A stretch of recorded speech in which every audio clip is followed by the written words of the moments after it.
अस्सलाम वालेकुम दोस्तों, कैसे हैं आप सब। मैं ज़ुबीना फ़याज़ एक बार फिर आपके साथ तो मैं शुरू कर रही हूँ यारे मन आशिक पार्ट 3।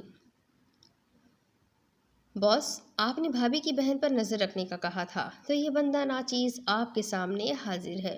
रेहान शाह के सामने कॉल पर बोला। शाह ने घूर कर उसे देखा, जिसे रेहान ने ज़रा सा भी सीरियस ना लिया। रेहान, काम की बात पर आओ, शाह ने कहा। बॉस, गुल के फ्लैट में कल एक 40-45 साल का आदमी रात के कोई 11 बजे गया था। वो आदमी हमदान रजा है, जो कि अपनी अय्याशी की वजह से काफ़ी मशहूर है और एक बार किसी के हाथों अपनी दुर्गत भी बनवा चुका है। रेहान मज़े लेकर सारी बात बता रहा था, जबकि शाह खामोशी से सुन रहा था। तो यकीनन उसका मैम गुल के यहाँ जाना कोई अच्छा तो नहीं होगा, बाकी मैं कुछ नहीं कह सकता। फिर आज सुबह ही कुछ देर पहले उनके फ्लैट पर उनके बॉस ज़रून अहमद अफंदी भी गए थे। जब निकले तो उनके चेहरे पर सख्ती थी। रो ये रवैया ये रही सारी कार्रवाई। अब आगे का क्या करना है, बता दे। रेहान अपनी तारीफ सुनने को बेताब था, जबकि शाह हैरान। उस लड़की पर नज़र रखो, अभी जब मैं कुछ कहूँ तब अमल करना, शाह कुछ सोचकर बोला और फिर कॉल कट कर गया और फिर फ्रेश होने के लिए वॉशरूम में घुस गया। सायरा ने चुपके चुपके चश्म के कमरे का जायज़ा लिया, जहाँ पर बेड पर चादर अच्छे से बिछी थी, जैसे वहाँ कोई सोया ही ना हो। बाहर होगी मनहूस, सायरा ने सोचा और फिर कमरे की तलाश ही लेने लग गई। सारा कमरा तलाश करने पर कुछ ना मिला तो थक हार कर चश्म को कोसने लग गई। पता नहीं उस काली मनहूस में क्या नजर आया पाशा को, जो उसकी ही डिमांड कर रहा है। सायरा चश्म को बुरा भला बोलती रही और फिर उठकर जाने लगी, जब उसकी नज़र बेड के नीचे किसी चीज़ पर गई। गुल के फ्लैट से दूसरी तरफ गुल के फ्लैट से आने के बाद ऑफिस में भी आकर ज़ारून परेशानी से टहल रहा था। आज तक किसी लड़की ने उसको ऐसे रिजेक्ट नहीं किया था, लेकिन गुल ने। ये सोच सोचकर उसका दिमाग फट रहा था। आखिर थक हार कर सेल उठाया और कीज़ लेता बाजू पर डालकर तेज़ी से बाहर निकल गया। आधे घंटे के बाद वो घर पहुंच चुका था। घर आते ही वो कमरे में जाने की बजाय सीधा ड्राइंग रूम में आ गया, जहां उसके मामा और पापा बैठकर कुछ बातें कर रहे थे। अस्सलाम वालेकुम, रूम में दाखिल होकर ज़ारून ने आहिस्ता से कहा और चलता हुआ हसन अहमद के पहलू में बैठ गया।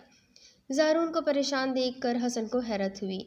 क्या हुआ बेटा, कोई परेशानी है? हसन साहब ने ज़ारून से पूछा। बाबा, आपसे ज़रूरी बात करनी है, ज़ारून ने हाथों की तरफ देखकर कहा।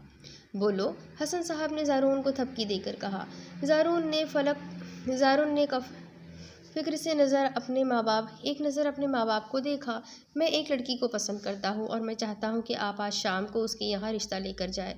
ज़रून सर झुकाकर बोला। ज़रून की बात पर माँ बाप के मुंह खुल गए। कहाँ ये लड़का शादी के नाम से भागता था और कहाँ आज खुद शादी की बात कर रहा है। सब ठीक तो है? कौन है लड़की, कहाँ से है, कुछ बताओगे? हसन साहब ने पूछा। बाबा, आप जानते हैं उसे? 1 साल पहले ही उसने हमारी कंपनी ज्वाइन की थी।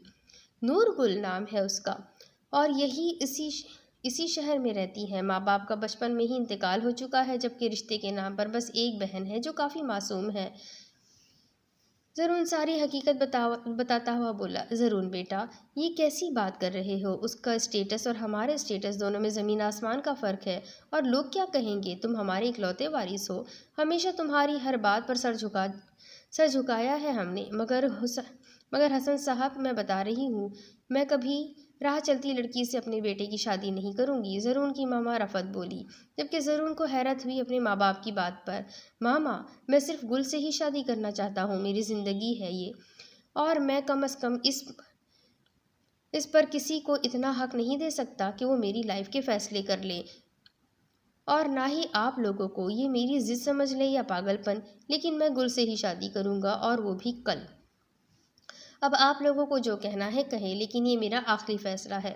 अगर किसी ने ज़बरदस्ती की तो मैं ये घर छोड़कर चला जाऊंगा। ज़रून सख्त लहजा मगर आहिस्ता आहिस्ता बोलता अपनी बात बताता अपने कमरे में चला गया, जबकि रफ़त ने हैरत से अपने बेटे को देखा, जो इंतहाई तमीज़दार था, लेकिन आज उसका बात करने का तरीका बहुत अजीब था। देखा आपने, अभी वो लड़की आई नहीं और मेरा बेटा कैसे बात कर रहा है।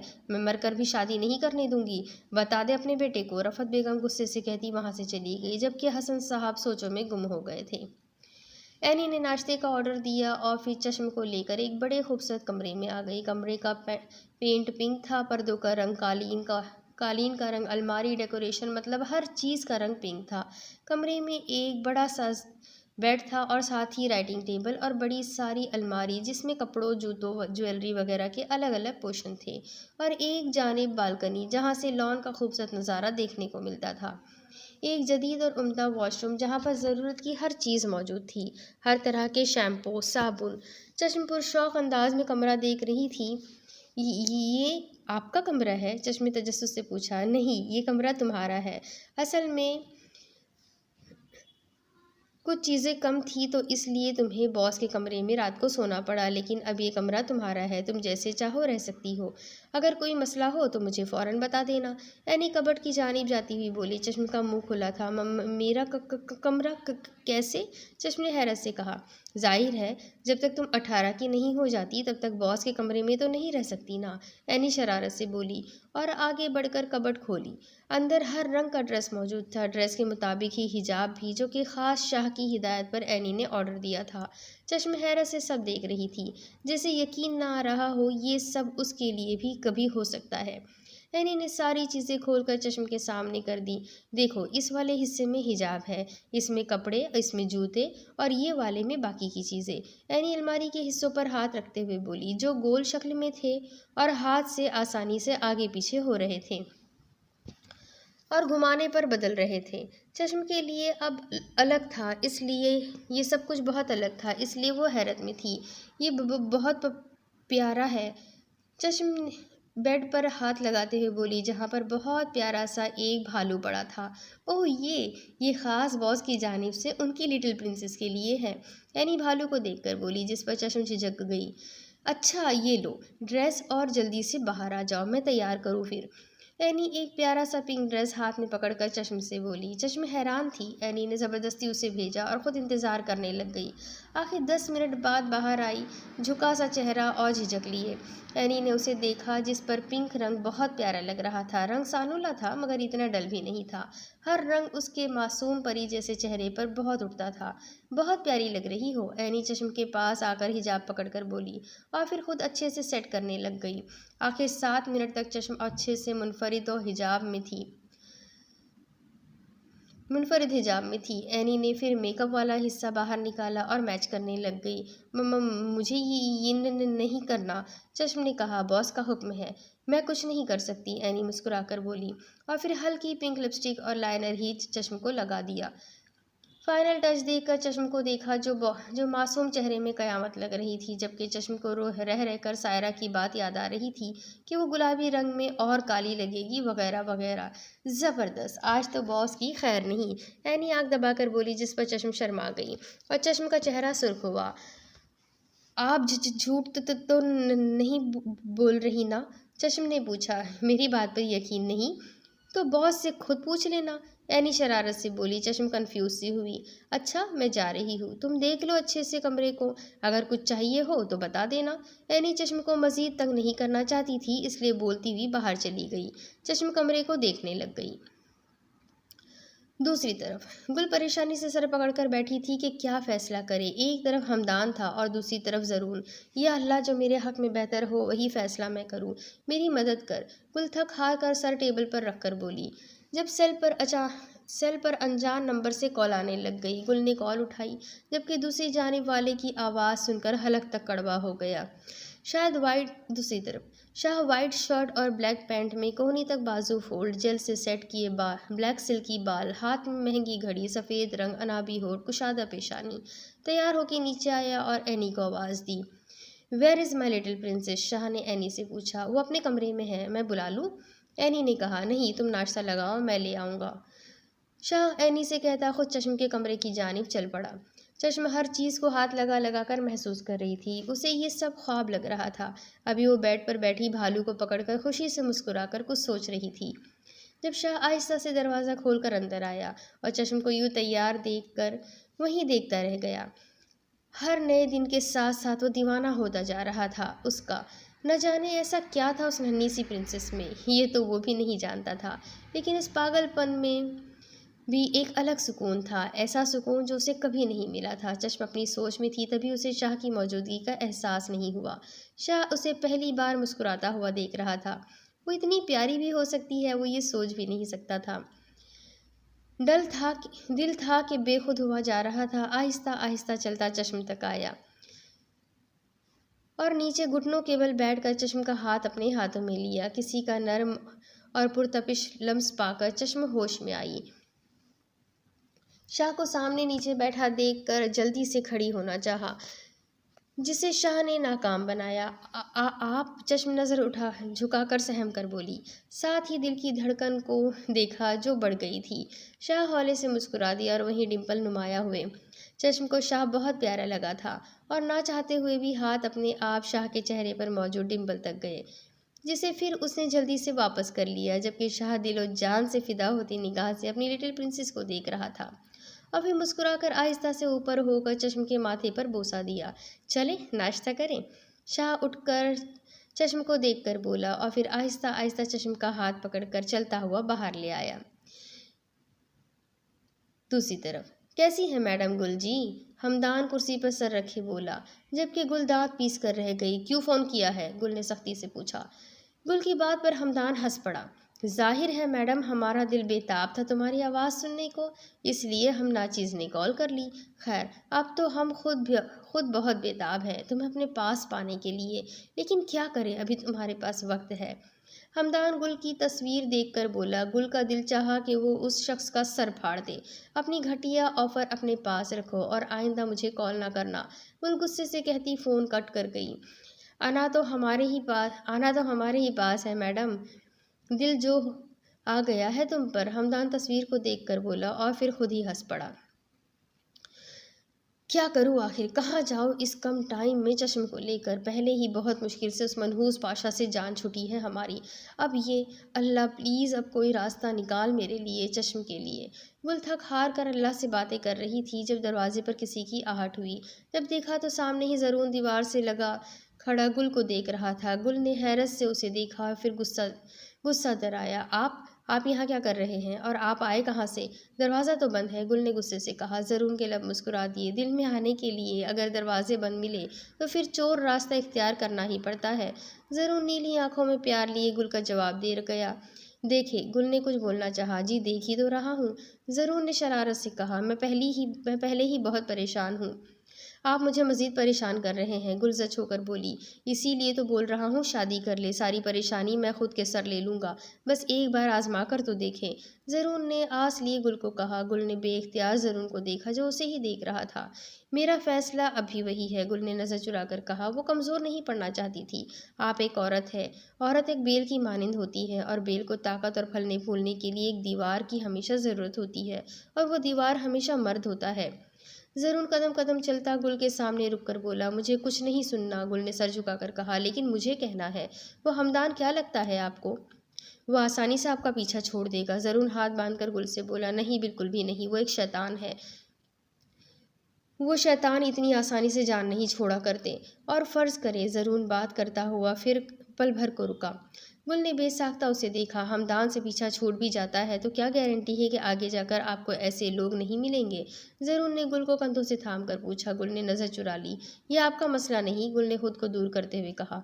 क्यों नहीं है ये मेरा मसला? मोहब्बत नहीं है, इश्क हो तुम मेरा, समझ नहीं आती बात? ज़रून अब थोड़ा गुस्से से बोला। गुल को हैरत हुई। कहाँ वो और आप से तुम पर आ गया? कहाँ वो आपसे तुम पर आ गया था? आप मुझ पर ज़बरदस्ती नहीं कर सकते, गुल ने तब कर कहा, जबकि गुल की बात पर ज़रूर मुस्कुरा उठा। अगर तुम गलत फैसला करोगी तो मुझे हक है कि ज़बरदस्ती करूं, और मैं ये हक लेकर रहूंगा। ज़रूर मज़े से गुल के चेहरे पर नज़र डाले हुए बोला। और क्या गारंटी है कि आप बाकी लोगों की तरह नहीं होंगे? गुल ने दिल की बखत ज़बान पर लाई। ज़रूर गुल की बात पर हंस दिया। क्या गारंटी चाहिए, बोलो, ज़रूर ने कहा।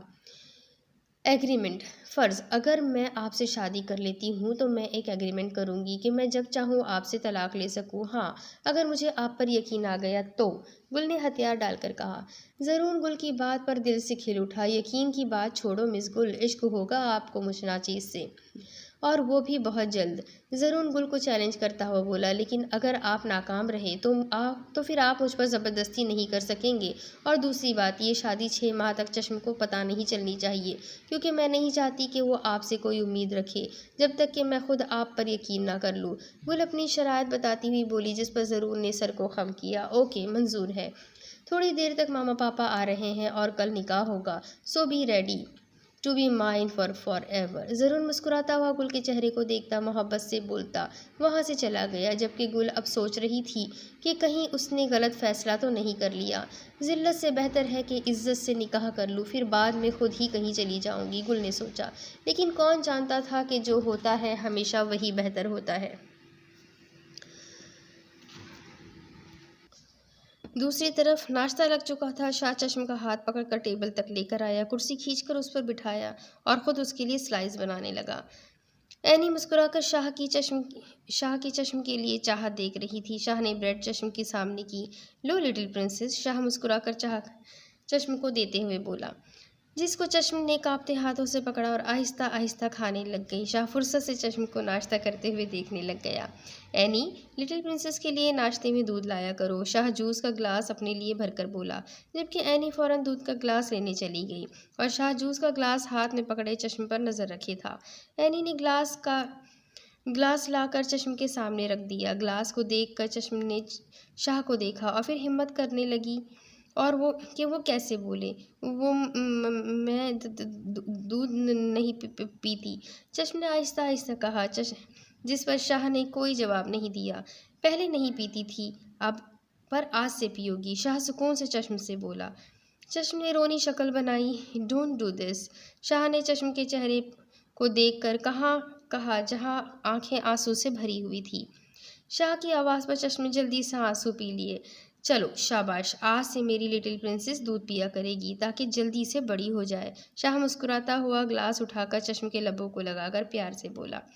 चश्म ने बेबसी से शाह को देखा, फिर शाह की आंखों में घूरी देखकर जल्दी से आहिस्ता आहिस्ता दूध पीने लगी।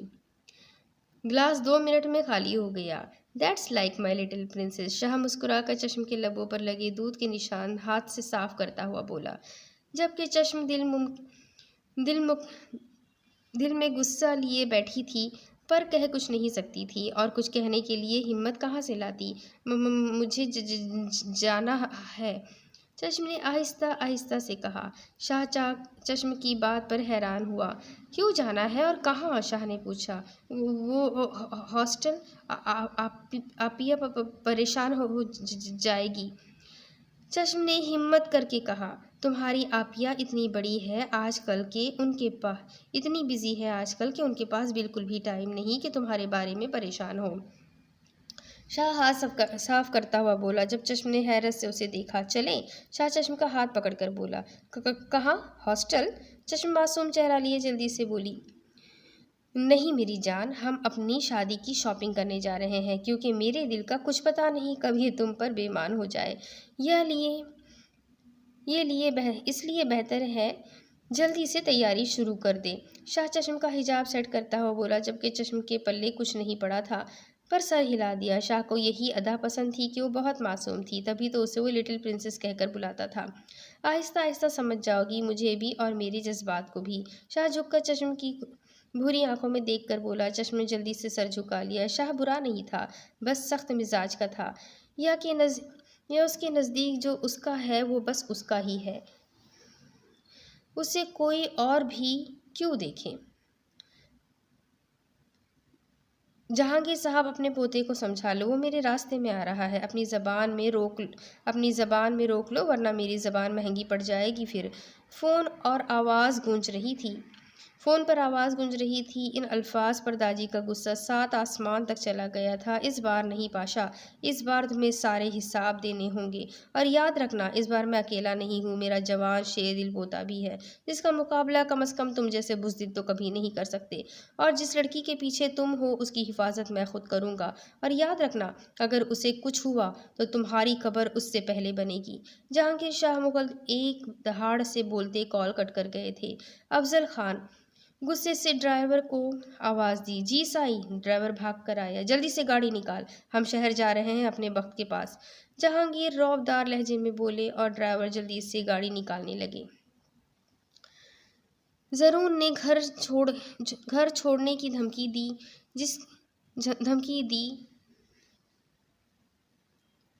तब जाकर उसकी ममा मानी थी, लेकिन रफ़त बेगम के दिल में एक खलिश ज़रूर आ गई थी। या शायद उनको ये डर लिए बैठा था कि कहीं उनके बेटे को गुल उनसे दूर ही ना ले जाए। इस बात से अनजान कि गुल तो खुद रिश्तों को तरसी हुई थी। वो भला ऐसा कैसे कर सकती है, लेकिन एक माँ थी ना। सौ तरह के खौफ थे दिल में, फिर भी जीत ज़रून की हुई थी। ज़रून अपने मामा पापा साथ अगले 2 घंटे बाद गुल के फ्लैट पर मौजूद था। हसन साहब को गुल हर तरह से एक सुलझी हुई लड़की लगी थी, लेकिन रिफत बेगम खामोश थी। बेटा, ये बात तो असल में बड़ों से की जाती है, लेकिन अफसोस यहाँ ये सब आपसे करनी पड़ रही है। हम आपको अपनी बेटी बनाना चाहते हैं, हसन साहब ने गुल को शफकत से देखकर कहा। हसन साहब की बात पर गुल ने बेइख्तियार ज़रून को देखा, जो गुल के चेहरे पर ही नज़र रखकर बैठा हुआ था, और फिर नज़र झुका गई। जी अंकल, सही कहा आपने। अगर मेरे माँ बाप होते तो शायद बात कुछ और होती, लेकिन जो अल्लाह को मंजूर। गुल भर्राई हुई आवाज़ में बोली। बेटा, आज से आप हमारी बेटी हो। मुझे बहुत आरजू थी कि मेरी बेटी होती, लेकिन मेरी ये ख्वाहिश पूरी ना हो सकी, लेकिन अब से आप मेरी बेटी हो। हसन साहब मोहब्बत से गुल के सर पर हाथ रखकर बोले। ये सुनकर गुल के आंसू तेज़ी से बह निकले। न जाने कितने सालों बाद बेटी का लफ्ज़ उसके कानों ने सुना था, वरना हमेशा उसने लोगों की अजीब व गरीब नज़र ही खुद पर महसूस की थी। चश्म तो शुरू से ही कमज़ोर दिल की थी। गुल जानती है कि कैसे उसने खुद के साथ चश्म को भी संभाला था। ज़रून का दिल चाहा कि वो अभी गुल को सीने से लगाकर सारे आंसू समेट ले, पर अभी वो इस बात का हक नहीं रखता था। हसन साहब ने सर पर हाथ फेरा। बेटा, आप बेटी हो तो माँ बाप हमेशा जो भी फैसला करते हैं वो ठीक होता है, और मुझे मान है कि मेरी बेटी मेरे फैसले पर मेरा मान रखेगी। हसन साहब बोले, जबकि गुल सर झुकाकर बैठी थी। ज़रून खामोश नज़र से उसे देख रहा था, जबकि रिफत बेगम सबसे अलग थलग बैठी थी। दूसरी तरफ शाह खुद ड्राइव कर रहा था, जबकि चश्म हाथों को मसलती नज़र झुकाकर खामोश बैठी थी। शाह ने मुस्कुराकर उसे देखा और फिर चश्म का नाजुक हाथ अपने मजबूत हाथों में लिया। क्या हुआ लिटिल प्रिंसेस? शाह ने आहिस्ता आवाज़ में पूछा। कुछ नहीं, चश्म ने सर झुकाकर ही जवाब दिया। नहीं कुछ तो है, वरना इतनी उदासी ना होती मेरी प्रिंसेस के मासूम चेहरे पर। शाह चश्म को देखकर बोला। चश्म ने शाह को देखा, जो अब ड्राइव करने पर तवज्जो दिए था, जबकि उसकी असल तवज्जो का मरकज़ चश्म थी। नहीं तो, चश्म ने जल्दी से कहा। देखो प्रिंसेस, झूठ मुझे ज़रा सा भी पसंद नहीं है, इसलिए आइंदा झूठ बोलने से पहले अच्छे से सोच लेना। अब बताओ क्या बात है जो मेरी प्रिंसेस को परेशान कर रही है? शाह आहिस्ता आहिस्ता चश्म के हाथ को दबाकर बोला। वो मैं आपिया को याद कर रही थी। चश्म आंखें भर कर बोली। बस इतनी सी बात? शाह ने मुस्कुराकर पूछा। चश्म हैरान हुई। जी। चश्म ने आंसू साफ करके कहा। ओके, जब हम फ्री हो जाएंगे तो तुम अपनी आपिया से बात कर लेना। अब जल्दी से स्माइल करो, शाह ने मुस्कुराकर कहा। पक्का? चश्म अपना हाथ आगे करके वादा लेते हुए बोली। शाह ने एक नज़र उसे देखा, फिर मुस्कुराकर चश्म के हाथ पर अपना हाथ रखा और आहिस्ता से पकड़कर लबों से लगाया। चश्म शर्म से सुर्ख हो गई और जल्दी से हाथ पीछे खींचा। शाह तो अपनी प्रिंसेस की हर अदा पर मरता था, तो भला इस अदा पर कैसे ना मरता? लिटिल प्रिंसेस, बहुत तड़पा रही हो, शाह लब दबाकर बोला, जबकि चश्म फिर से अपने पुराने काम में मसरूफ़ थी। दिल की रफ्तार तेज़ थी, लेकिन वो कुछ भी बोल नहीं पा रही थी, या चुप ही रही, इसलिए चुप ही रही। 2 घंटे के बाद ही शाह पैलेस सफ़ेद बंगलानुमा महल के सामने 1-2 बड़ी गाड़ी रुकी, जिसमें से जल्दी से एक गार्ड उतरकर बाहर निकला, दरवाज़ा खोला और जहांगीर शाह मुगल अपने शाहाना अंदाज में बाहर उतरे थे। गार्ड्स ने बढ़कर जल्दी से दरवाज़ा खोला, जबकि चौकीदार ने बड़े साई को जल्दी से सलाम किया और बढ़कर हाथ पर बोसा दिया। सलाम साई। रफ़ीक, जो कि जहांगीर का ख़ास मुलाजिम था और शाह के हर पल की मालूमात देता था और अक्सर शाह के जुल्म का निशाना भी बन जाता था, बढ़कर जल्दी से सलाम किया। जहांगीर शाह ने जल्दी से जवाब दिया और अंदर की जानिब बढ़ गए। सारे महल में बड़े शाह साई की आमद की खबर मिल गई थी और सब मुलाजिम जल्दी से भागकर बाहर दरवाजे पर आ गए थे, पर शाहसाई को सलाम कर रहे थे। शाहबक कहाँ है? शाहसाई ने रफ़ीक से पूछा। रफ़ीक ने नज़र झुकाकर परेशानी से आसपास मुलाजिमों को देखा। बड़े साई जी, वो काम से बाहर गए हैं, आप थोड़ा आराम कर ले, मैं जल्दी से उनको आपके आने की इत्तला करता हूँ, रफ़ीक ने अदब से सर झुकाकर कहा। जिस पर शाहसाई ने सबको देखा। जल्दी से शाहबक को इत्तला दो, बोलो दाजी आए हैं। शाहसाई ड्राइंग रूम में पुश्त पर हाथ रखे बांधे चक्कर लगाते हुए बोले। रफ़ीक जल्दी से वहाँ से भागा। एनी ने जब शाह के दाजी की आमद की खबर सुनी तो फ़ौरन रयान को खबर दी, जिसने अगले 10 मिनट तक आने का बोला था। एनी को देखकर शाहसाई के चेहरे पर सख्ती आई। तुम कौन हो लड़की? शाहसाई ने सख्त लहजे में एनी से पूछा।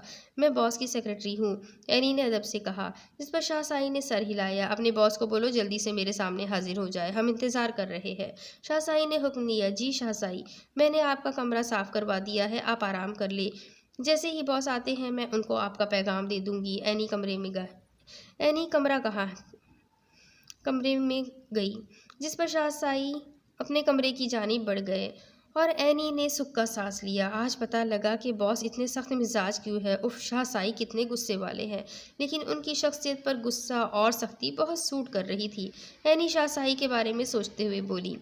शाह ने गाड़ी एक बहुत बड़े मॉल के सामने रोकी थी और फिर खुद उतरकर चश्म का दरवाज़ा खोलकर हाथ पकड़कर बाहर लाया। चश्म ने पहली दफ़ा ऐसी जगह देखी थी, इसलिए मजबूती से शाह का हाथ पकड़ लिया। शाह मुस्कुरा दिया और फिर चलता हुआ अंदर आया, जहाँ सब उसे देखकर जल्दी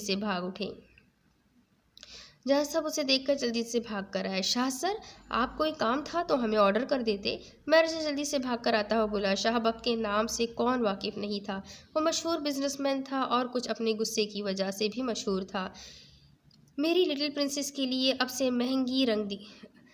महंगी रिंग दिखाओ, जो कि न्यू डिज़ाइन हो और बस एक ही पीस हो, शाह शान से चलता हुआ मैनेजर से बोला। मैनेजर ने जल्दी से अपने मुलाजमों को अच्छे खूबसूरत महंगे डिज़ाइंस लाने को कहा। जी शाह सर, क्यों नहीं, आपको अपनी पसंद के मुताबिक हर चीज़ मिल जाएगी, मैनेजर ने कहा, जबकि शाह आसपास रखे कुछ तलाश कर रहा था। 20-25 तक के डिज़ाइन शाह के सामने लाकर रख दिए गए थे। लिटिल प्रिंसेस, तुम्हें जो पसंद आता है ले लो, शाह चश्म से बोला, जो चुपचाप लोगों को डरी डरी नज़र से देख रही थी। नहीं, मुझे जाना है, चश्म ने डरते हुए शाह का हाथ पकड़कर कहा। ओके चलते हैं, पहले अपनी प्यारी प्रिंसेस के लिए कुछ ले तो ले। शाह मुस्कुराकर चश्म का हाथ थामकर सब डिज़ाइन देखता हुआ बोला। आखिर एक डिज़ाइन पर शाह की नज़र रुकी, जिसमें बहुत खूबसूरत डायमंड लगा हुआ था। शाह को ये पसंद आई और फिर मैनेजर को पैक करने का कहा और फिर साथ ही अपना कार्ड पकड़ा दिया। 2 मिनट बाद ही मैनेजर ने रिंग पैक की। शाह के गार्ड को पकड़ा दी। अभी शाह कुछ तलाश कर रहा था जब गार्ड ने उसे दादी के आने की इत्तला दी। बाकी की शॉपिंग बाद में, अभी घर चलते हैं, शाह खुशी से मुस्कुराता चश्म का हाथ पकड़कर बोला और तेज़ी से बाहर निकल गया। दादी से वो बहुत मोहब्बत करता था। हाँ, नाराज़ ज़रूर था, लेकिन जब भी दादी आते वो बेताब होता, फ़ौरन उनके पास जा पहुंचता था। सायरा इस तस्वीर को लिए अपने कमरे में आ गई थी और फिर कुछ प्लान करती तस्वीर को छुपा गई। ये कहाँ चली गई है आखिर?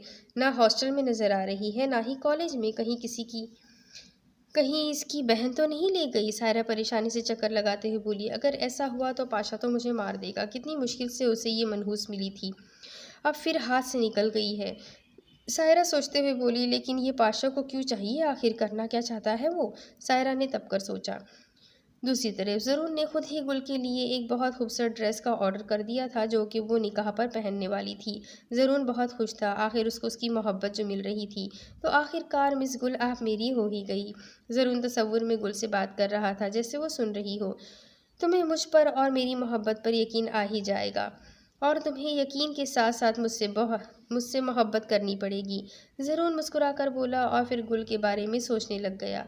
गुल ने हाँ तो कर दी थी, पर वो ज़हनी तौर पर इस सब के लिए खुद को तैयार नहीं कर पा रही थी। गुल चाहती थी कि वो एक बार चश्म से मिल ले, लेकिन फिर ये सोचकर ना गई कि उसकी हालत ऐसी नहीं है कि वो चश्म के सामने मुस्कुरा भी सके, और अगर गुल को ज़रा सा कुछ हुआ तो चश्म उससे भी पहले रोने लग जाएगी। बस यही सोचकर गुल ना गई और अपने आने वाले कल के बारे में सोचने लग गई। ज़रून अहमद हर तरह से एक काबिल इंसान था, हर खूबी उसमें मौजूद थी, लेकिन गुल फिर भी उसे एक्सेप्ट नहीं कर पा रही थी। वजह वो खुद नहीं जानती थी, या शायद वो चाहती नहीं थी कि वो ज़रून के बारे में ज़रा सा भी दिल नरम करे। गुल के दिल में डर था कि अगर उसने ज़रून के लिए दिल का गोशा नरम किया तो कहीं वो भी उसे छोड़ ना जाए। दूसरी तरफ शाह तेजी से ड्राइव करता हुआ शाह पैलेस पहुंचा। चश्म चुपचाप सर झुकाकर बैठी थी। गार्ड ने जल्दी से शाह की साइड का दरवाज़ा खोला। शाह आंखों पर ग्लासेस लगाए बाहर निकला। गार्ड ने जल्दी से चश्म की साइड वाला दरवाज़ा खोलना चाहा, जिसे शाह ने बढ़कर हाथ से पकड़ लिया। तुमसे जितना कहा जाए उतना ही किया करो, और आइंदा बेगम साहिबा का दरवाज़ा खोलने की गलती मत करना। अब दफ़ा हो जाओ। शाह सख्त लहजे में माथे पर बल चढ़ाकर गुस्से से बोला। गार्ड जल्दी से सर हिलाता हुआ वहाँ से 9-2-11 हो गया था। शाह ने खुद चश्म की साइड का दरवाज़ा खोला और सामने अपने हाथ फैला दिया। चश्म को गाड़ी में बैठी मिरर से शाह को गुस्सा करते देख चुकी थी। अब हौले हौले काँप रही थी। शाह के चेहरे पर मुस्कुराहट आ गई थी और खुद हाथ बढ़ाकर चश्म का हाथ पकड़कर आहिस्ता से उसे बाहर निकाला। ये गुस्सा सब दूसरों के लिए है लिटिल प्रिंसेस, तुम्हारे लिए हमेशा स्माइल होगी मेरे चेहरे पर। शाह मोहब्बत से चश्म को देखता हुआ बोला। चश्म का दिल अभी भी काँप रहा था कि वो अगर कुछ बोली तो पता नहीं वो बाकी की तरह उसे भी ना डांट दे, और गुस्सा देखकर तो चश्म बेहोश होने वाली हो जाती थी। शाह ने उसके चेहरे से दिल का हाल पढ़ लिया। ओके, तुम अपने कमरे में जाओ, थोड़ा आराम करो, कुछ चाहिए तो एनी से बोल देना, फिर रात को मिलते हैं। शाह मुस्कुराकर बोलता चश्म को साथ साथ लिए अंदर दाखिल हुआ, जहाँ एनी खड़ी इंतज़ार कर रही थी। बॉस, शाह साई आपका कब से इंतज़ार कर रहे हैं, और उन्होंने सख्ती से हुक्म दिया है कि जैसे ही आप आए फ़ौरन उनके कमरे में हाजिर हो। एनी ने जल्दी से शाह साई का पैगाम दिया था। शाह के लब अपने आप ही खिल उठे। ओके लिटिल प्रिंसेस, एनी के साथ कमरे में जाओ। See you later, bye my love. Shah मोहब्बत से बोलता चश्म का माथा चूमता हुआ शाह साई के कमरे की जानिब बढ़ गया। चश्म तेज तेज सांस लेती खुद को नॉर्मल कर रही थी और चेहरा शर्म से सुर्ख हो रहा था। एनी मुस्कुराकर चश्म के पास आई। आ जाओ, कमरे में चले। एनी चश्म से कहती उसे कमरे में ले गई। अस्सलाम वालेकुम दादी, शाह कमरे में दाखिल होता पुरजोश अंदाज में बोला। शाह साई ने मुड़कर शाह को देखा और मुस्कुरा उठे। आओ मेरे शेर, कहाँ थे बरखुरदार, बहुत इंतज़ार करवाया। शाह साई ने शाह को प्यार से गले लगाकर गिले शिकवे किए। दादी, आप पहले बता देते तो मैं कहीं जाता ही नहीं। शाह मुस्कुराकर दादी से गले मिलता हुआ बोला। हाँ, बस अचानक इरादा बन गया। दादी भी मुस्कुराकर बोले। गांव में सब ठीक है? शाह ने अपने आबाई गांव का पूछा, जहां वो कभी अपनी होश में गया नहीं था, क्योंकि दादी ने मना किया हुआ था। हाँ पुत्र, सब ठीक है, तुम सुनाओ, बहुत कमज़ोर हो गए हो, कुछ खाते पीते नहीं हो क्या? दादी शाह के बाजू पर हाथ लगाकर बोले। शाह ज़ोर से हंस दिया। दादी, आप क्या चाहते हैं, मैं भालू बन जाऊँ? शाह शरारत से बोला, जिस पर दादी भी हंस पड़े। काफ़ी देर यूं ही बातें होती रही। शाह बिजनेस के बारे में सब तफसील से बता रहा था जब दादी ने शाह के कंधे पर हाथ रखा। वक्त पुत्र, मैं चाहता हूँ तुम अब अपना घर बसा लो, कब तक यूँ अकेले रहोगे? और भाई, मैं तो कब से अपने पोते पोतियों को गोद में खिलाने के लिए इंतज़ार में हूँ और बेचैन भी हूँ, दादी ने शाह से कहा। दादी की बात पर शाह मुस्कुरा दिया। अब आपको ज़्यादा इंतज़ार नहीं करना होगा दादी, बहुत जल्द आपकी बहू आने वाली है, शाह मुस्कुराकर बोला। जिस पर दादी ने हैरत से उसे देखा। हैरान हो गए ना? जब आप अपनी बहू से मिलेंगे तो और भी ज़्यादा हैरान हो जाएंगे, शाह आग दबाकर शरारत से मुस्कुराकर बोला। ये तो बहुत अच्छी बात है, मैं खुद इस बारे में बात करना चाह रहा था। चलो अच्छा है, तुमने खुद ही हामी भर ली, दादी मुस्कुराकर बोले। आखिर पोता किसका हो? शाह हंसकर बोला। बहुत शरारती हो गए हो, कान खींचने पड़ेंगे तुम्हारे। दादी शाह के कान पकड़कर बोले। आपको इसकी ज़रूरत नहीं पड़ेगी, बल्कि मैं खुद ही ये जिम्मेदारी अपनी बेगम को दे दूंगा, शाह हंसकर बोला। ये सुनकर दादी के चेहरे पर भी मुस्कुराहट छा गई। शाह बच्चे, एक अहम बात करनी है मुझे, दादी बोले। अभी कोई बात नहीं, अभी आप चुपचाप आराम करिए, इतना लंबा रास्ता था, अब आप अपने कमरे से बाहर नहीं आएंगे, शाह ज़बरदस्ती दादी को कंधे से पकड़कर बेड पर बैठाकर बोला। शाह, मेरी बात तो सुन लो बच्चे, दादी ने फिर कहा, लेकिन शाह अनसुनी करता अपनी मर्जी चला रहा था। आखिर शाह के सामने हमेशा की तरह दादी ने हार मान ली और शाह को आराम करने का बोलकर खुद बाहर निकल गए। शाह उनको आराम करने का बोलकर खुद बाहर निकल आया। शाह आहिस्ता आहिस्ता चलता हुआ चश्म के कमरे की जानिब आया और आहिस्ता से दरवाजे पर नॉक किया, लेकिन कोई जवाब ना पाकर शाह दरवाज़ा खोलकर अंदर चला गया। सामने ही चश्म नेवी ब्लू शर्ट और सफ़ेद पैजामे में बेड की एक साइड से लगी रुखसार के नीचे हाथ रखे सो रही थी। शाह के लब अपने आप मुस्कुरा उठे और चलता हुआ चश्म के सामने ज़मीन पर बैठ गया और बड़ी तवज्जो से चश्म के चेहरे के एक एक नक्श को देखने लग गया। चश्म सोती हुई बिल्कुल मासूम गुड़िया लग रही थी।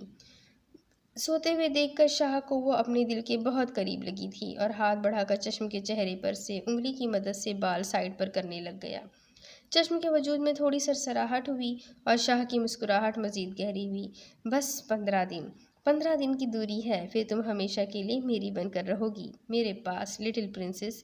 शाह मोहब्बत से चश्म के चेहरे पर उंगली फेर कर बोला और फिर आहिस्ता से झुककर चश्म के बालों पर लब रखकर उठकर बाहर निकल गया। दाजी और शाह खाना खाने के टेबल पर बैठे हुए थे जब शाह ने एनी को ऑर्डर दिया, लिटिल प्रिंसेस को लेकर आओ, शाहजी ने कहा। दाजी ने शाह को देखा और आंखों के इशारे से पूछा, कौन है? आपकी बहू दाजी, शाह लब दबाकर मुस्कुराकर बोला। शाह हर वक्त मजाक। दाजी ने शाह की बात को मजाक में लिया था, जिस पर शाह की मुस्कुराहट और गहरी हुई और चश्म को आता देख कर उठ खड़ा हुआ और चलता हुआ चश्म तक आया। दाजी, ये है आपकी बहू चश्म गुल, यानी मेरी लिटिल प्रिंसेस। शाह मोहब्बत से चश्म को देख कर दाजी से बोला। दाजी ने हैरत से सामने खड़ी छोटी सी नाजुक सी लड़की को देखा, जो उम्र में भी बहुत छोटी लग रही थी, लेकिन उसमें एक कशिश थी जो दादी को भी महसूस हुई, जैसे कि वो कोई उनका अपना ही खून हो। लेकिन दिल की बात को झुठलाकर उसे गौर से देखा। चश्म अपने सामने बैठे बड़ी उम्र वाले शख्स को देखकर सहम गई और शाह के पीछे हो गई। शाह, मुझे तुमसे बात करनी है अकेले में, दाजी चेहरे पर सख्ती लाए बोले और अपने कमरे में चले गए। शाह ने हैरत से दाजी को देखा। लिटिल प्रिंसेस, तुम खाना खाकर अपने कमरे में जाओ। एनी, मेरी प्रिंसेस को ठीक से खाना खिलाना। शाह एनी को ऑर्डर देता चश्म को कुर्सी पर बिठाकर बोला और ख़ुद दाजी के पीछे चल पड़ा। ये क्या देख रहा हूँ मैं शाह? दाजी सख्ती से गोया हुए। क्यों क्या देख लिया आपने? शाहजी दाजी के पास होता हुआ बोला, जिसे दाजी ने हाथ से दूर रहने को कहा, जो कि इस बात का इशारा था कि वो भी गुस्से में है। मैं इस लड़की की बात कर रहा हूँ शाबा। दाजी ने चश्म की जानिब इशारा किया। इसमें गुस्सा क्यों कर रहे हैं आप? मुझे माए चश्म से मोहब्बत है तो मैं उससे शादी। शाह पुरसुकून सा बोल रहा था, जिस पर दादी ने टोका। बख्त, हमेशा हमने तुम्हें तुम्हारी मर्जी करने दी है, पर इसका मतलब ये हरगिज़ नहीं है कि तुम जो चाहो कि कर लोगे। तुम इस लड़की से शादी नहीं करोगे, ये हमारा फैसला है। दाजी ने गुस्से से शाह को अपना फैसला सुनाया। दाजी की बात पर शाह का चेहरा सुर्ख हो गया। दादी, आप ऐसा सोच भी कैसे सकते हैं, जबकि मैं चश्म से मोहब्बत करता हूँ और उसके अलावा किसी के बारे में सोचना गुनाह होगा मेरे लिए? शाह सुर्ख चेहरा लिए आहिस्ता लेकिन अटल लहजे में बोला। वक्त, उस लड़की की उम्र में और तुम्हारी उम्र में बहुत फ़र्क है। ये सरासर नाइंसाफ़ी होगी उसके साथ। शाहसाई ने शाह की बात को नज़रअंदाज करते हुए कहा। मैं नहीं मानता इन सबको, चश्म बस मेरी है और बेहतर है कि आप अब मुझसे इस बारे में बात ना करें। शाह गुस्से में बोलता टेबल पर पड़े शीशे के बने शोपीस को लात मारता इस बात पर कहता वहाँ से चला गया, जो कि ज़मीन पर गिरकर चकनाचूर हो गया था, जबकि दादी वहीं कमरे में गुस्से और परेशानी से चक्कर लगा रहे थे। और शाह गुस्से से शाह पैलेस से कार में बैठकर तेज़ी से निकल गया। वो बस मेरी है। शाह कार में बैठा तेज़ रफ्तार में ड्राइव करता ज़ोर से बुलंद आवाज़ में चीख रहा था। शाह गुस्से से भरा हुआ था। She is my little princess, she is just mine. Shah बार बार पागलपन में चीखे जा रहा था। आखिर गाड़ी की रफ्तार को और ज़्यादा तेज़ कर दिया। न जाने कितनी बार एक्सीडेंट होते होते बचा, लेकिन उसे परवाह किसकी थी। इसका दिल कर रहा था कि सारी दुनिया को तहस नहस कर दे। गुस्सा था कि वो बेकाबू हो जा रहा था। तभी शाह का सेल की घंटी बजी। शाह ने एक हाथ से सीट पर रखा सेल उठाया। हाँ बोलो। शाह पहाड़ों की सी सख्ती लिए बोला। ओके, तुम उसे मेरे मखसूस जगह पर ले आओ। 5 मिनट तक आता हूँ। शाह अगले बंदे की बात पर जवाब देता हुआ बोला और फिर तेज़ी से गाड़ी को दूसरी तरफ घुमाया और गुस्से से उसके माथे की रगें तन गई। दूसरी तरफ दाजी गुस्से में कमरे के चक्कर लगा रहे थे। आज तक शाह ने इस तरह के लहजे में दाजी से बात नहीं की थी, लेकिन आज पहली बार ऐसा हुआ था कि शाह ने भी दाजी के फैसले के खिलाफ बात की थी। तभी रेयान कमरे में दस्तक देता अंदर दाखिल हुआ। दाजी का चेहरा देखकर रेयान ने मासूम चेहरा बना लिया। माहौल काफ़ी गर्म है, अल्लाह बचा लेना दादे पोते से। रेयान आहिस्ता से बड़बड़ाया, अस्सलामुअलैकुम दाजी। रेयान मासूम शक्ल से अदब से बोला। दाजी ने गुस्से से भरी निगाह रेयान पर डाली। कब से शाहबख्त इस लड़की के पीछे पागल है? दाजी ने रेयान से सख्ती से पूछा। वो दाजी, ज़्यादा नहीं, बस यही कोई आधा माह हुआ। रेयान आहिस्ता आहिस्ता बोला और दिल में सोचा कि शाह को इतनी भी क्या जल्दी थी जो फ़ौरन आते ही दाजी को बता दिया लड़की का। रेयान की बात पर दाजी ने उसे घूरा। और तुम ये बात अब बता रहे हो मुझे? दाजी सख्त लहजा इख्तियार किए बोले। वो दाजी, आप तो जानते हैं शाह के गुस्से को। मैं बताना चाहता था लेकिन शाह ने मना किया था। रेयान सारा इल्ज़ाम शाह के सर देता हुआ बोला। कौन है वो लड़की? दाजी ने सोफे पर बैठकर पूछा। रेयान ने हैरत से देखा। मतलब शाह ने सारी बात नहीं बताई थी? शाह ने बताया नहीं क्या? रेयान ने आहिस्ता से कहा। दाजी ने सख्त नज़र से उसे देखा। मेरा मतलब है कि वो शाह ने कहा था कि वो सब खुद बताएगा, इसलिए पूछ रहा हूँ। रेयान जल्दी से बोला। वक्त पागल हो गया है और तुम सब जानते हुए भी उसका साथ दे रहे हो। जानते भी हो वो लड़की शाह से कितनी छोटी है। क्या जोड़ बनता है इन दोनों का? और फिर कौन है, कहाँ से है, शाह खानदान का हिस्सा बनने के लायक है भी कि नहीं? कुछ अता पता? दाजी गुस्से से बोले। रेयान को हैरत हुई थी इनकी बात पर। वैसे माफ़ कीजिएगा दाजी, बेहतर है कि आप ये सब शाह से ही पूछें। वो अच्छे से आपको सब बता सकता है। और जिसके बारे में आप पूछ रहे हैं वो कोई और नहीं बल्कि उन दो में से एक है जिनको आप चुपके चुपके ढूंढ रहे हैं।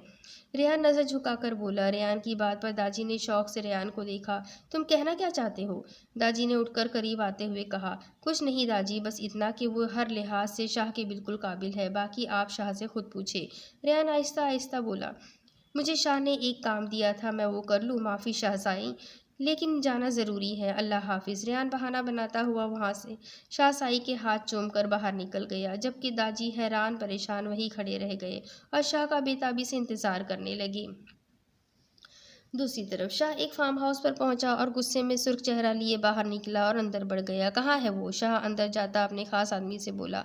बॉस इस कमरे में। शाह का आदमी एक कमरे की जानिब बढ़ गया। शाह तेजी से बाजू फोल्ड करता पीछे हुआ। अंदर दाखिल हुआ तो सामने ही एक 40-45 साला मर्द कुर्सी पर रस्सी की मदद से बंधा हुआ था। शाह को आता देखकर उसके चेहरे पर खौफ छा गया और वो काँप उठा। देख शाह, हमारा और तुम्हारा कोई लेना देना नहीं है, इसलिए बेहतर है हमें जाने दो। शाह को अपनी जानिब आता देखकर वो बोला। शाह उसकी बात पर रुका और गौर से उसे देखा। शाह का गुस्से से बुरा हाल था कि आंखें लहूरंग हो चुकी थी। शाह ने हाथ के इशारे से अपने आदमी को दरवाज़ा बंद करने का कहा और उसे बाहर जाने को कहा, जो कि वहाँ से फ़ौरन निकल गया। हाँ तो क्या बोल रहे थे तुम? शाह सख्त लहजे में दहाड़ा। मुझे क्यों लाए हो यहाँ? अब तो हमारा कोई बिजनेस का मसला भी नहीं। सामने बंधा आदमी डर डर कर काँप कर बोला। ओह हमदान रज़ा साहब को अब मुझे ये भी बताना होगा कि उसे क्यों कर यहाँ लाया गया है? शाह तंज करता अपने हाथ पर ग्लव्स पहनता हुआ बोला। हमदान आंखों में डर लिए शाह की एक एक हरकत को गौर से देख रहा था। शाह, ये तुम अच्छा नहीं कर रहे,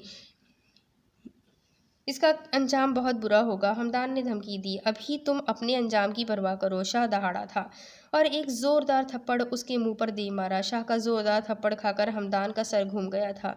आंखों के सामने अंधेरा छा गया था। होठ का एक किनारा फट गया था। शाह ने कहर बरसाती नज़र उस पर डाली और बालों से पकड़कर उसका चेहरा ऊपर किया। क्या सोचकर तुमने हमारे ख़ानदान की इज्जत पर अपनी गंदी नज़र डाली? शाह एक और थप्पड़ मार कर दहाड़ा। शाह के 2 थप्पड़ खाकर ही हमदान की बस हो गई थी और नाक से खून निकलने लग गया था। मैंने क्या बिगाड़ा है तुम्हारा? हमदान मुश्किल से बोला।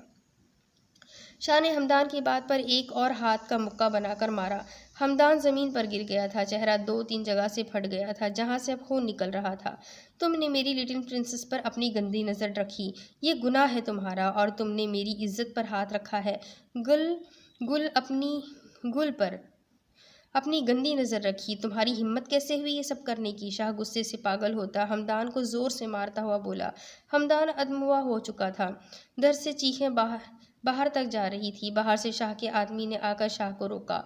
बॉस मर जाएगा ये, शाह से वो बोला। अहमद तुम दूर रहो, उसकी जान ले लूँगा मैं आज, शाह अपने आदमी को हाथ के इशारे से कहता हुआ फिर से हमदान पर टूट पड़ा था। हमदान तकलीफ से बेहाल हो गया था।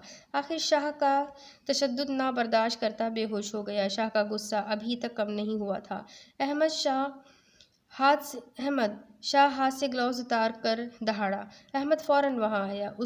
इसको अच्छे से ट्रीटमेंट दो ताकि ये सारी ज़िंदगी याद रखे। कल सुबह तक इसके हाथ पाँव सलामत ना मिले मुझे। शाह एक सख्त नज़र हमदान पर डालकर टांग से एक किक मार कर बोला। और फिर कार में बैठकर निकल गया। शाह का गुस्सा कम होने का नाम नहीं ले रहा था। दिमाग फट रहा था। आखिर बेकार सड़कों पर कार चला चला कर थक हार गया। सुकून की तलब थी अब उसे, जो कि उसे सिर्फ और सिर्फ उसकी लिटिल प्रिंसेस के पास ही मिलता था। यही सोचकर शाह मुस्कुरा दिया और गाड़ी वापस मोड़ ली। शाह की गाड़ी पोरज में रुकी तो दादी को थोड़ा सुकून मिला, वरना वो परेशान थे कि शाह न जाने अनजाने में खुद को कोई नुकसान ना पहुंचा ले। शाह को खिड़की से देखा, जो चेहरे पर सख्ती लिए लब दबाकर खामोश गाड़ी से निकलकर अंदर की जानिब आया। दादी ने इस वक्त शाह से बात करना मुनासिब न समझी और सुबह बात करने का सोचा। शाह आहिस्ता आहिस्ता चलता हुआ चश्म के कमरे की जानिब आया और फिर आहिस्ता से दरवाज़ा खोलकर अंदर गया। लाइट हमेशा चश्म के कमरे में ऑन रहती थी। बेड पर हर बात से, शाह की बेचैनी से, उसकी शिद्दत इश्क से बेखबर वो मज़े से सो रही थी। चश्म को ऐसा सोता पाकर शाह का गुस्सा एकदम ठंडा हो गया था और चेहरे पर हमेशा की तरह चश्म को देखकर आ जाने वाली स्माइल और आंखों में चमक आ गई थी। शाह कदम कदम चलता चश्म के पास आया और बेड की एक साइड पर बैठ गया और हाथ बढ़ाकर चश्म का नाजुक हाथ अपने हाथों में लिया। तुमसे दूर जाने का सोचूं भी तो सांस लेना मुश्किल हो जाता है मेरे लिए, और दादी कैसे ऐसा फैसला सुना सकते हैं। शाह थका हारा चश्म से बातें कर रहा था, जो गहरी नींद में थी।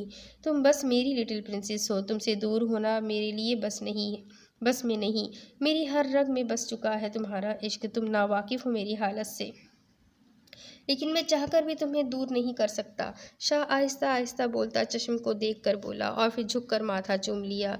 आई डोंट केयर, अब कल ही तुमसे मैं निकाह करूँगा। अब मज़ीद इंतज़ार मेरे लिए जानलेवा है। शाह आहिस्ता आहिस्ता सरगोशी में करता हुआ बोला और फिर कुछ देर यूं ही देखता रहा और फिर अपने कमरे में चला गया।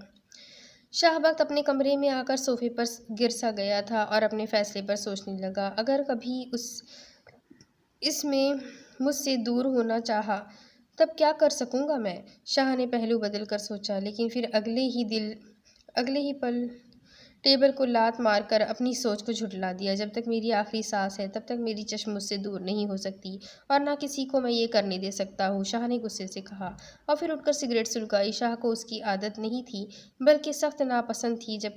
लेकिन जब गुस्से में होता तब हर वो काम करता जिससे उसका गुस्सा मज़ीद बढ़ जाता।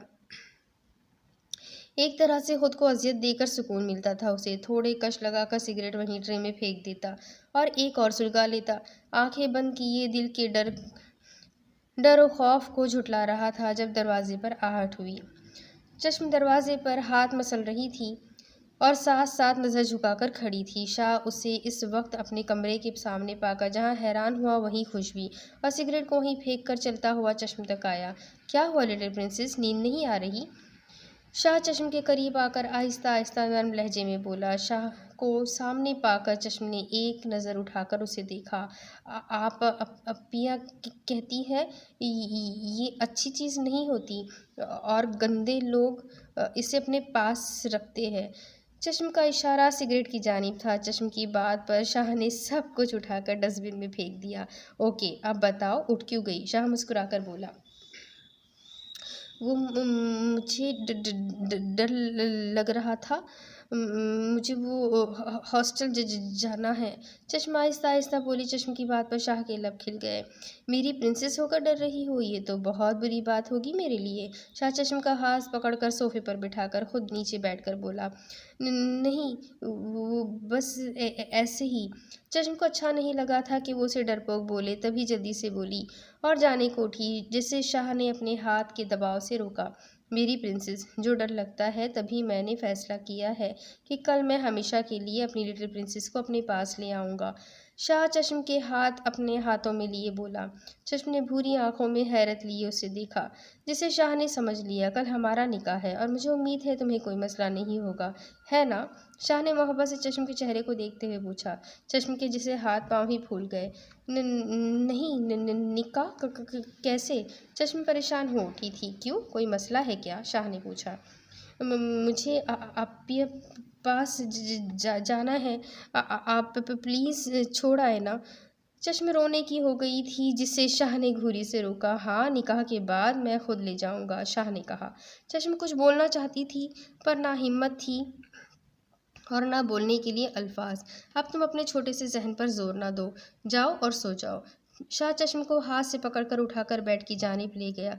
नहीं नहीं, मैं अपने कमरे में चली जाऊंगी। चश्म घबरा के जल्दी से बोली। शाह की मुस्कुराहट गहरी हुई। ठीक है, जैसे तुम चाहो। वैसे भी कल से तो यही तुम्हारा बेडरूम होगा। शाह एक तरफ रुककर शरारत से बोला। शाह की बात पर चश्म की घबराहट में इजाफा हुआ था और चेहरा सुर्ख, जिसे शाह बहुत गौर से देख रहा था। शाह ने एक कदम बढ़ाकर चश्म को कंधों से थामा। Look in my eyes, just feel my love, you will see only one person, that person will be just my little princess, that mean you, my चश्म गुल। शाह सरगोशी करता अपने जज्बात का इजहार कर गया। चश्म लफ्ज़ों में खोती शाह को देखती रह गई। बिलाशुबा उसने आज तक कोई ऐसा मर्द नहीं देखा था। शाह में कुछ था जो उसे ना चाहते हुए भी उसके करीब जाने देता था, वरना शाह के ढके छुपे अल्फाज इजहार मोहब्बत से वो दिल थाम कर रह जाती। मोहब्बत, इश्क, प्यार, इन सब से वो नावाकिफ थी, लेकिन कुछ तो अलग सा था जो सिर्फ शाह के लिए था। शाह चश्म को अपनी जानिब गौर से देखता पाकर खुश हुआ था और बढ़कर चश्म की पेशानी पर लब रख दिए थे। ऐसे मत देखो लिटिल प्रिंसेस, वरना मुश्किल हो जाएगी ये रात गुजारना। शाह लब दबाकर बोला। चश्म शर्म से सुर्ख होती जल्दी से शाह से दूर हुई और अपने कमरे की जानिब भाग गई। शाह बालों में हाथ फेरता चश्म को देखकर हंस दिया और सोने की तैयारी करने लगा। सुबह 9 बजे निकाह का वक्त मुकर्रर था, लेकिन ज़रून बहुत मुश्किल से ये वक्त काट रहा था। आखिर वक्त आ ही गया। ज़रून ने सादा सफ़ेद शलवार कमीज़ पहन रखी थी, जिसमें उसका सफ़ेद रंग उठकर आ रहा था, और फिर नीली आंखों में गुल को पा लेने की खुशी ही अलग थी। ज़रून अपने 2-3 दोस्तों और माँ बाप को साथ लिए गुल के फ्लैट पर पहुंचा। गुल ने खुद ही ज़रून के दिए कपड़ों में हल्का मेकअप अप कर लिया था। गुल का सफ़ेद रंग मज़ीद निखर गया था। गोल्डन ड्रेस जिस पर हल्का हल्का काम था और साथ में बड़ा सा दुपट्टा, मतलब ज़रून और गुल दोनों बहुत खूबसूरत लग रहे थे। सब इंतज़ाम हो चुका था, लेकिन गुल के दिल में आस थी कि काश इस मौके पर चश्म भी होती। शाह सुबह उठते ही एनी को निकाह का बता चुका था और उसे कहा था कि वो जल्द अज जल्द चश्म को तैयार कर दे, और रेयान को भी इंतज़ाम का बोल चुका था। नाश्ते के वक्त एनी ने चश्म को उसका नाश्ता उसके कमरे में ही दे दिया था, जबकि शाह साई खामोश नज़रों से अपने लाडले पोते को देख रहे थे। शाह, कौन है वो लड़की? शाह साई ने आखिर बात शुरू की। दाजी प्लीज़ यार, इस बारे में अभी मैं कोई बात नहीं करना चाहता, इसलिए प्लीज़, और आप तैयार हो जाए, आज आपके पोते का निकाह है। शाह आराम सुकून से नाश्ता करता शाह साई पर बम फोड़ गया था। शाह की बात पर शाह साई ने शौक से उसे देखा। वक्त ये सिला दे रहे हो तुम मेरी बेवजह नरमी का? शाह साई ने सख्ती से कहा। शाह साई, अभी आप गुस्से में हैं, इसलिए थोड़ा इंतज़ार करें, अब खुलकर सामने आ जाएगा। शाह नाश्ता पूरा करता उठकर सेल पकड़कर बोला। शाह साई ने उसे आवाज़ दी जो अब जा रहा था। शाह साई की आवाज़ पर शाह रुका। हमें हमारे तमाम सवालों के जवाब चाहिए, शाह साई ने कहा। दादी, मैं एक काम करके आता हूँ, फिर चलते हैं। आपको भी और मुझे भी, सबको उनके सवालों के जवाब मिल जाएंगे। शाह बख्त शाह साई की आंखों में देखकर बोला और बाहर निकल गया। शाह साई ने उसे जाता देखा। दूसरी तरफ एनी ने बहुत मुश्किल से ये बोलकर शाह उसे उसकी बहन के पास लेकर जाएगा तैयार किया था। शाह ने एनी को कहा कि वो चश्म को घूंघट कर दे। वो चश्म का बना सवरा चेहरा खुद निकाह के बाद देखना चाहता था। सब तैयारी हो चुकी थी। शाह ने पहली बार सफ़ेद सूट पहना था और उसके ऊपर ब्लैक वॉस्कोट, जो कि ऐसे जच रही थी जैसे बनी ही शाह वक्त के लिए हो। काली आंखें आज पहली बार चमक रही थी, जहां हमेशा वीरानी थी। शाह के अंग अंग से खुशी का अंदाज़ा लगाया जा सकता था। शाह खुशबू में नहाता मुलाजिम को हुक्म देने लगा कि शाह साई को पैगाम दे के शाह नीचे इंतज़ार कर रहा है। शाह साई कुछ ही देर बाद आ गए, जिनके चेहरे से साफ लग रहा था कि वह नाराज़ है। चले दाजी, वक्त आ गया है सवालों के जवाब लेने का। शाह मुस्कुरा कर दाजी का हाथ चूमकर बोला और फिर बढ़कर खुश शाह साई की साइड का दरवाज़ा खोला, जबकि चश्म पिछली सीट पर एनी के साथ थी। शाह ने एक नज़र उसे देखा जो घूंघट में थी और मुस्कुराकर गाड़ी स्टार्ट करने लगा और शाह पैलेस से निकल गया। शाह की गाड़ी के पीछे 2 गाड़ी गार्ड्स की थी जो हम वक्त शाह के साथ रहती थी, क्योंकि ये शाह साई का हुक्म था। शाह ने गाड़ी एक बिल्डिंग के सामने रोकी और फिर गार्ड्स को वहीं रुकने का इशारा करता शाह साई और चश्म ऐनी के साथ ऊपर चल दिया। कुछ देर बाद सब एक फ्लैट के सामने थे। शाह साई ने हैरत से शाह को देखा। शाह ने बेल दी।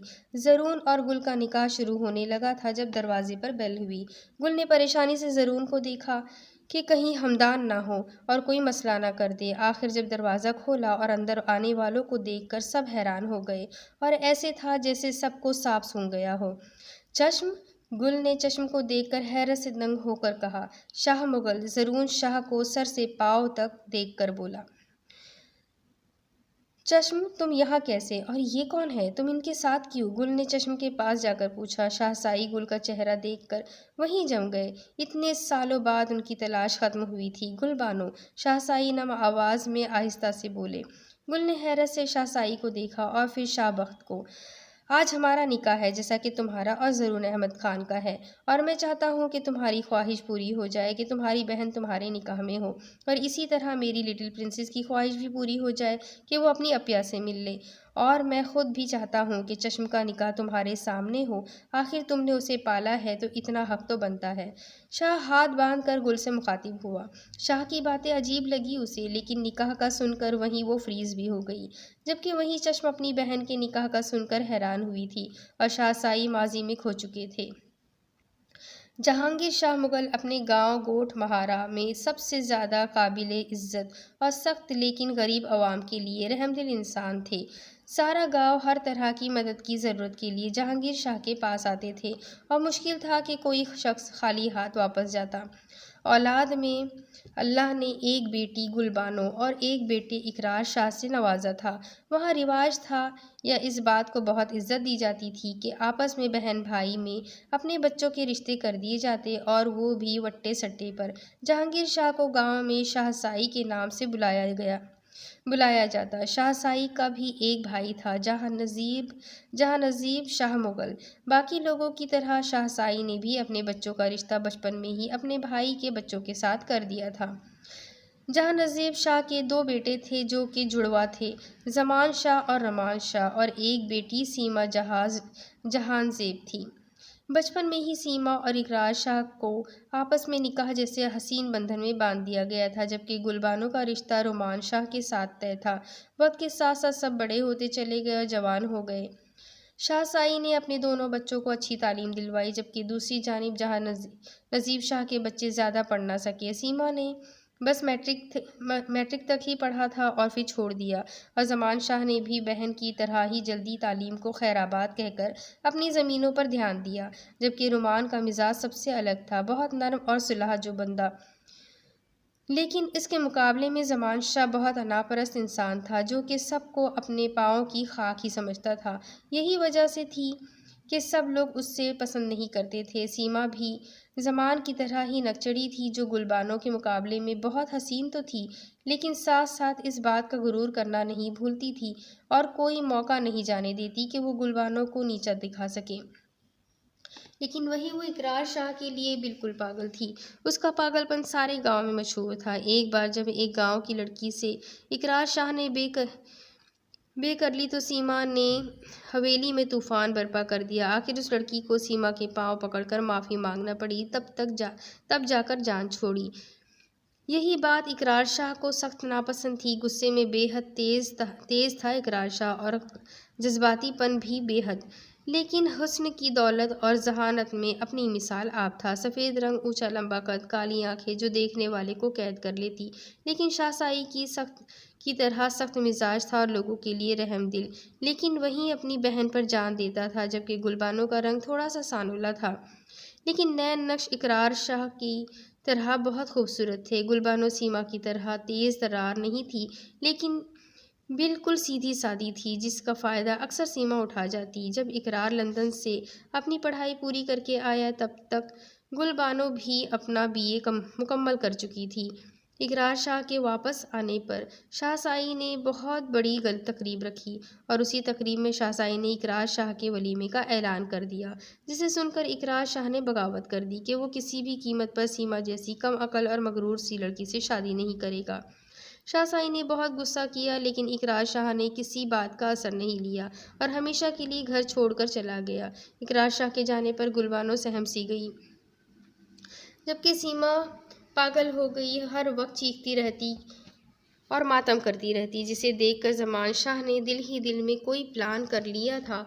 जहांज़ेब शाह ने बहुत बुरा भला कहा और फौरी गुलबानो के निकाह का कहा। शाहसाई ढह से गए थे इस सब की वजह से, वहीं गुलबानो ने बढ़कर शाहसाई की हिम्मत को बढ़ाया और हाँ कर दी कि जैसा वो चाहेंगे वैसा ही होगा। आखिर उनका रिवाज था कि एक बार लड़कों को जिससे नाम पर मांग दी जाए वो किसी और से शादी नहीं कर सकती। इसीलिए शाहसाई ने रिश्ते बचाने के लिए बेटी की कुर्बानी दे दी, लेकिन किस्मत में कुछ और ही था। इसलिए अचानक रुमान शाह एक रोज़ जब शहर से वापस आ रहा था तो एक हादसे में जहां फानी से कोच कर गया। ये बात सारी हवेली पर कहर बनकर टूटी थी।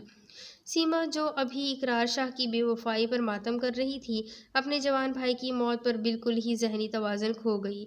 जहांज़ेब शाह, जो अपनी बेटी की हालत पर दुखी था, बेटे की मौत पर बिल्कुल ही टूट गया, जबकि ज़मान शाह अपने भाई की मौत का जिम्मेदार इकरार शाह को समझ रहा था कि वही इस सब का जिम्मेदार है। सारी हवेली में मातम छा गया। गुलबानो को रुमान शाह से मोहब्बत नहीं थी, लेकिन फिर भी एक चचाजाद होने और मंगेतर होने पर दिल ही दिल में दुख बहुत था। शाहसाई को भतीजे की मौत पर दिली दुख था, लेकिन वो चाहकर भी ज़मान शाह को तसल्ली ना दे सके, क्योंकि उसका रवैया ही अजीब था। वक्त का काम है गुजर जाना, ये सब भी जैसे कैसे गुजर ही गया, लेकिन दोनों भाइयों में एक दीवार आ चुकी थी। अब जहांज़ेब शाह ठीक से शाहसाई से बात ना करते। दूसरी तरफ इकरार शाह ने अपनी एक क्लास फेलो से शादी कर ली और कुछ दिन बाद सीमा को तलाक भेज दी, ताकि वो सारी ज़िंदगी उसके नाम पर ना बैठे बल्कि अपनी ज़िंदगी में आगे बढ़ जाए। उसे अफसोस था, लेकिन वो चाहकर भी सीमा के लिए कुछ भी महसूस नहीं कर पाया था। तभी उसने ये कदम उठाया। तलाक का आना था कि एक बार फिर से सारी हवेली में गम की चादर आ गई। इसी रात सीमा ने छत से छलांग लगाकर अपनी जान दे दी। अभी रुमान शाह को गए 1 साल भी ना हुआ था कि उस खानदान की बेटी भी चली गई। ये सब जहांज़ेब शाह के लिए बहुत दुख का बास था, जबकि ज़मान शाह पत्थर दिल हो गया था। जबकि इकरार शाह को सीमा से इस हद तक पागलपन की उम्मीद तो न थी। तभी उसे बहुत दुख हुआ और ख़ुद को उसका जिम्मेदार समझता वापस हवेली आ गया। शाहसाई ने इकरार शाह पर ज़िंदगी में पहली बार हाथ उठाया, जिसे सारे गांव वालों ने देखा। इकरार शाह खामोश सर झुकाकर थप्पड़ खाता रहा, क्योंकि इस बार वाकई वो कसूरवार था। जबकि इकरार शाह की बीवी रायमा ये सब देखकर डर सी गई, लेकिन शाहसाई ने उसे कुछ नहीं कहा, क्योंकि वो इस सब से नावाकिफ़ थी और बेकसूर भी। ज़मान शाह ने इकरार शाह का गिरेबान पकड़ लिया और अपनी बहन की मौत का जिम्मेदार उसे कहा, लेकिन इकरार शाह वहाँ भी चुप था। आखिर बात ज़्यादा बढ़ रही थी, तब शाहसाई ने इकरार शाह को हवेली से जाने का कहा, जिसे इकरार शाह ने खामोशी से मानते हुए कबूल किया और अपनी बीवी को लेकर चला गया। ज़मान शाह का गुस्सा आसमान तक पहुँच चुका था। हर आए दिन गाँव में उसकी शिकायत आती, जिसे शाहसाई चुपचाप सह जाते, लेकिन बर्दाश्त वहाँ ख़त्म हुई जब ज़मान शाह ने गुलबानो के साथ निकाह का कहा। ये बात सारी हवेली में तूफ़ान ले आई। जहांज़ेब शाह का भी खुद का यही था कि रुमान शाह की मंग उसके भाई के निकाह में आ जाए, इस तरह उनकी इज्जत बाहर नहीं जा सकेगी। लेकिन शाहसाई को बानो बेहद अजीज़ थी, तभी शाहसाई ने इनकार कर दिया। लेकिन इस बात पर ज़मान शाह फिर गया और ज़बरदस्ती निकाह का कहा और शाहसाई पर पिस्तौल तान ली। लेकिन बर वक्त इकरार शाह को शाहसाई के मुलाजिम ने इतला कर दी, जिसने सबसे छुपा कर गुलबानो को आधी रात को हवेली से निकाल लिया और अपने पास ले आया। ये बात ज़मान शाह को मज़ीद आग लगा गई थी। अब वो गुलबानो को अपनी ज़िद बना चुका था। इस सब हालात से शाहसाई बहुत परेशान थे। तभी इकरार शाह की बात ना चाहते हुए भी उनको मानना पड़ी और उन्होंने गुलबानो का निकाह हसाम शाह, जो कि इकरार शाह का बहुत अच्छा दोस्त था, उससे कर दिया। इस सब में गुलबानो बहुत डर गई थी। अब उसका एतमाद मज़ीद कम हो चुका था। जब गुलबानो के निकाह का इल्म ज़मान शाह को हुआ तो उसने तूफ़ान मचा दिया, लेकिन शाहसाई को अब ज़मान से कोई डर ख़तरा नहीं था, क्योंकि गुलबानो को हसाम सबसे दूर अपनी आबाई गांव ले गया था। तभी उसकी हद से बढ़ती बदतमीज़ी की वजह से उसे गांव से बेदखल कर दिया गया। ये सुनकर जहांज़ेब शाह ने भी शाहसाई से अपना हर किस्म का रिश्ता ख़त्म कर दिया और वो हमेशा के लिए गांव से शहर चले गए। इकरार शाह को शाहसाई ने वापस आने की इजाज़त ना दी थी, तभी वो अपनी बीवी को लेकर लंदन वापस चले गए। जबकि गुलबानो के बारे में सिर्फ इकरार शाह जानता था, शाहसाई को उसके बारे में बस इतना इल्म था कि वो हसाम के साथ चली गई है। शाहसाई हर तरफ उसे ढूंढते रह गए थे। वक्त का पहिया चलता रहा और देखते ही देखते 5 साल गुजर गए, लेकिन टूटे रिश्ते कभी न जुड़े। शाहसाई ने 1-2 बार जहांजेब से बात करना चाही, लेकिन ज़मान शाह ने शाहसाई से बहुत बुरा रवैया रखा। तभी उन्होंने भी छोड़ दिया और अपनी तमाम तवज्जो गाँव पर दी और अपने एक मुलाजिम जो हादसे में फौत हो गया था, उसका बेटा अपने पास रख लिया, जिसका नाम रेयान था। लेकिन एक दिन इकरार शाह अपनी बीवी और एक बेटे के हमरा फिर उस हवेली वापस आया और शाहसाई के पांव पकड़कर माफ़ी मांगी। शाहसाई अपने मासूम और प्यारे से 4 साला पोते को देखकर अपना सारा गुस्सा भुला बैठे और इकरार शाह को माफ़ कर दिया। इकरार शाह ने अपने बेटे का नाम शाहबख्त रखा था, जो कि शाहसाई की ख्वाहिश थी। इतने सालों बाद वीरान हवेली फिर से आबाद हुई थी, लेकिन किसी की नज़र फिर से उनकी खुशी को खा गई। और एक दिन इकरार शाह और रायमा दोनों गुलबानों को मिलने जा रहे थे जब एक ट्रक उनकी कार से टकरा गया और इकरार शाह वक्त पर ही चल बसा। रायमा की कुछ सांसें बाकी थी और शाहसाई को उसका इल्म हुआ तो उन पर तो जैसे क़यामत टूट गई थी। तेज़ी से अपनी बहू के पास पहुँचे, जो बस इतना कह पाई कि इस सब में सिर्फ़ और सिर्फ ज़मान शाह का हाथ है, और फिर शाहबख्त को शाहसाई के हवाले करते हुए उसे उस जहाँ से चली गई। शाहसाई दुख और गम से बिल्कुल भी बूढ़े हो गए थे, जबकि शाहबख्त इस सब से अनजान एक मासूम सा बच्चा था। कुछ दिन अपनी मम्मी पापा को पुकारता रोता रहा, लेकिन बच्चा था। तभी शाहसाई ने अपने गम को भुलाकर अपने पोते को तवज्जो और मोहब्बत देना शुरू कर दी, जो कि बिल्कुल इकरार शाह की कॉपी था। बिल्कुल वही आदत। जिद में अपने बाप से 2 हाथ आगे था, लेकिन नैन नक्श इकरार शाह के ही थे। शाहसाई के जीने का वाहिद सहारा अब उनका जिगर का टुकड़ा शाहबख्त था। और फिर जब शाहबख्त 5 साल का हुआ, तब शाहसाई ने उसे लंदन भेज दिया, क्योंकि शाहसाई को ज़मान शाह की फितरत से अच्छी तरह वाक़िफ़ थी। तभी शाहबख्त को सबसे दूर भेज दिया, लेकिन खुद शाह की हर हरकत पर नज़र रखे हुए थे। जबकि दूसरी तरफ हसाम जब गुलबानो को लेकर अपने घर गया तो उसकी माँ ने गुलबानो को बहू मानने से इनकार कर दिया। आखिर जब सब ना माने तो हिसाम गुलबानो को लेकर सबको छोड़कर कराची आ गया और वहीं रहने लग गया। इकरार शाह से हर रोज़ गुलबानो की बात होती। हिसाम गुलबानो को मासूमियत से इश्क करता था,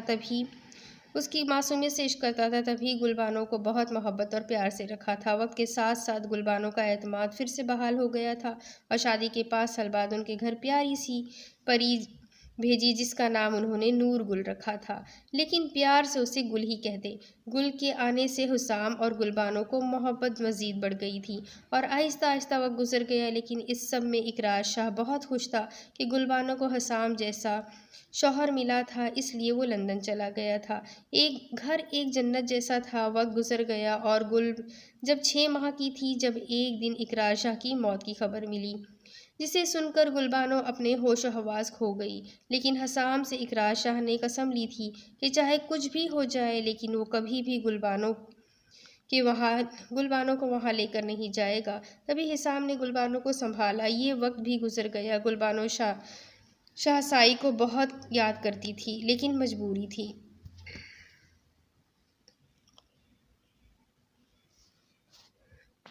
अब इसके आगे की कहानी मैं अगली किस्त में सुनाती हूँ। इनका ख़ानदान भी बहुत बड़ा है, लेकिन इससे ये साफ़ हो गया कि इस ख़ानदान में कौन किसकी औलाद थी। यानी गुलबानो और ये छोटी सी लिटिल प्रिंसेस भी उन्हीं की ख़ानदान की औलाद थी। तो देखते हैं आगे क्या होगा। ये जानने के लिए मेरे साथ बने रहें। अगली किस्त में फिर मिलेंगे। तब तक के लिए अल्लाह हाफ़िज़।